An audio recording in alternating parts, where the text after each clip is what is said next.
Libro Sangre de Centauro. Autor Gary Martín Osorio Soto,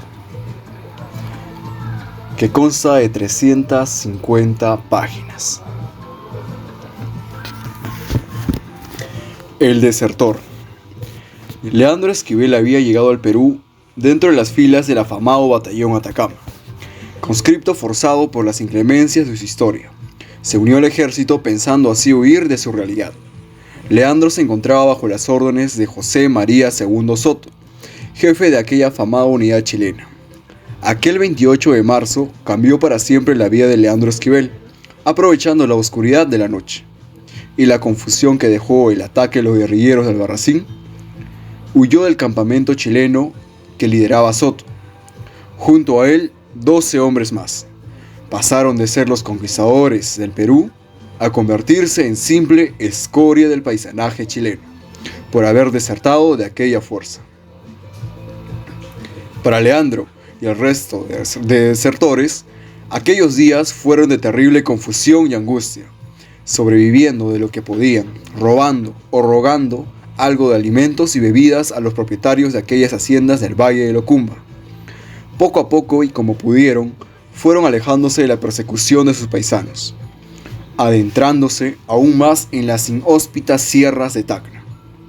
Y así fue como llegó al alejado poblado de Tarata. El desertor, agazapado entre las quebradas de aquel pueblo de la sierra de Tacna, empezó a vivir como los nómades que habitaron estos pueblos en los arcanos tiempos donde empezaron a formarse los primeros asentamientos humanos en estos confines de la tierra. Hurtando y recolectando maíces y frutas de las chacras en la oscuridad de la noche, Leandro pasó sus primeros meses en aquellos poblados, aprovechando como casa provisional las innumerables cuevas poco exploradas de aquellas quebradas. Fue protegiéndose de las gélidas temperaturas del invierno que atormentaban aquellas inhóspitas sierras.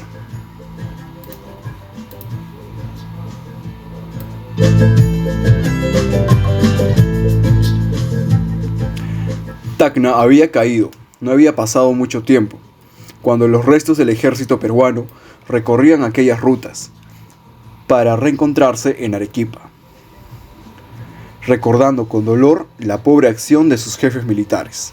La tropa a cada paso iba maldiciendo a aquellos generalísimos que no habían podido contener al enemigo con las desérticas arenas del Intiorco. Leandro, escondido en una de las cuevas que dan a la quebrada de Ticaco, oía las lastimeras quejas de aquellos pobres infelices que habían sido derrotados sin pelear. Por boca de aquellos mismos hombres, conoció que Alejandrino del Solar, amigo y compadre del dictador del Perú, Nicolás de Piérola, salió del campo de batalla antes de que ésta terminase, y con él todo el resto de fuerzas, abandonando la ciudad por la quebrada del Diablo hasta alcanzar Tarata. Aquellos soldados maldecían a su vecino culpando a un tal Leiva, que estando en Ilabaya se dio media vuelta y regresó a Arequipa, sin dar batalla al ejército invasor. La desolación y la vergüenza de aquellos hombres conmovió hasta quien, en ese momento, se suponía que era su enemigo.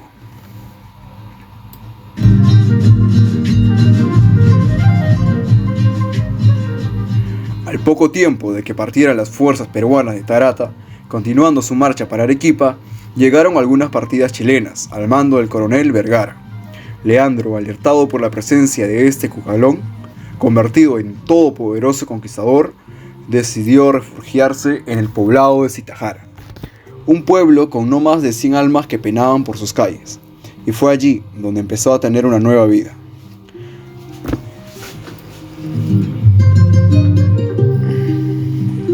Una mañana de agosto de aquel año de 1880, mientras intentaba robar algunos maíces de los andenes que gobernaban el cerro próximo a Zitajara, Leandro se vio sorprendido por una pequeña joven, no menor que él por 4 años. Evidentemente, la edad se le hacía más notoria en la faz de su rostro, pasado por la dureza y las largas marchas por el desierto y la vía de campaña. Cuando en medio de aquel maizal vio a aquella joven de nombre María Fierna.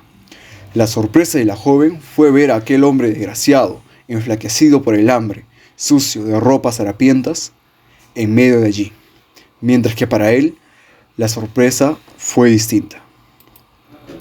Veía en ella esa belleza exótica de una mestiza yunga de los valles de Tacna.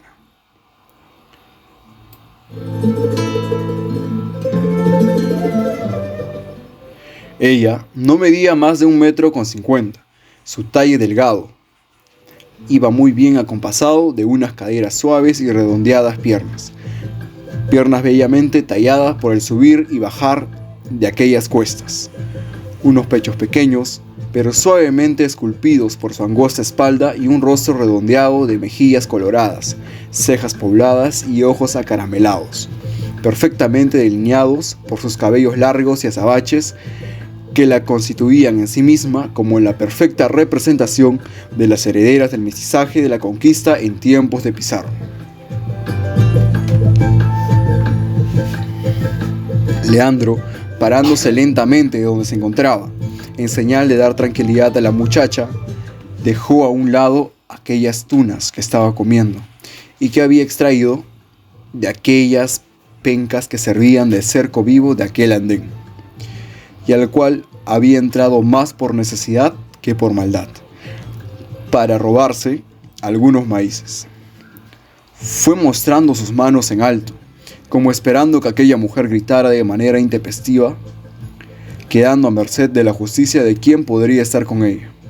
María se había percatado de las malas condiciones del hombre, delatándole las manchas de la fruta sobre sus barbas. Ella entendió que aquel hombre desgraciado estaba allí más por hambre que por un delictivo afán, y viendo aquella fantasmagórica imagen, parada a unos 10 metros de donde ella estaba, metió su mano en la alforja, sacando de aquel laborioso y colorido tejido una telilla más sencilla, anudada por la cabeza, y se la tiró a aquel extraño. Leandro lentamente recogió aquella alforjilla humilde, abriéndola con cuidado, lentamente para que la mujer viera que no corría peligro con él. Al notar el contenido de aquella pequeña bolsa, introdujo su mano con desesperación, llevándosela a la boca en un gesto desesperado. Aquella era la primera vez en meses que por fin comía un pedazo de queso, una papa cocida, recordándole aquellos tiempos de su infancia, donde su madre engañaba la necesidad, dándoles de comer ese sencillo manjar a él y a sus más de 6 hermanos. Luego de casi atragantarse con aquel alimento, María le hizo una señal con la mano para que tomara algo de chicha de un jarrón de barro sencillo que había dejado en la esquina inferior de aquel cerco de piedras. Tomando la pequeña vasija que hacía las veces de tapa de aquel contenedor, Leandro bebió luego de tanto tiempo algo más que la insípida agua de los ríos, refrescando la sequedad de su garganta. Aquel sabor dulce de aquel brebaje le llenó los ojos de lágrimas.